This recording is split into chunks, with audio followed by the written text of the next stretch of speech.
আবার আর একটি ভিডিও নিয়ে চলে এসেছি আমরা। তো স্টার্ট। তো আমরা জাম গাছের নিচে আছি এখন। আসো তোমাদের এই জাম গাছটা দেখাই। তো আমরা জাম খাবার জন্য জাম গাছে উঠে পড়েছি, অল্প আরো উঠছি, তোমরা দেখতে থাকো ভিডিওটা আগে। পুরা জাম গাছটা হিলছে না, আমি হিলে আছি, তা জাম খাবো।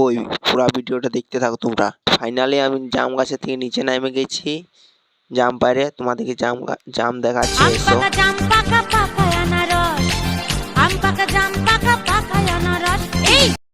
জাম তাম খাই আমরা মোড় চলে এলাম একটু নাস্তা করার জন্যে, তোমাদেরকে দেখাচ্ছি। এখন আমরা দোকানের সামনে দাঁড়ায় আছি, দোকান ঢুকবো নাস্তা করার জন্যে। তার আগে হাতটা ধুইলি একটু। তো কাকুকে দুটা কচুরি আনতে বললাম, তারপর তো আমি ফ্যানের হাওয়া খাই, কচুরি আসছে এখনই খাবো। কচুরি চলে আসিছে, এবার নাস্তা হয়ে গেল বন্ধুরা। দোকান থেকে আমরা বেরিয়ে গেলাম, এবারে ঘর যাওয়ার জন্য রেডি। তো ব্লগটা এখানে শেষ করলাম। বাই বন্ধুরা, বাই।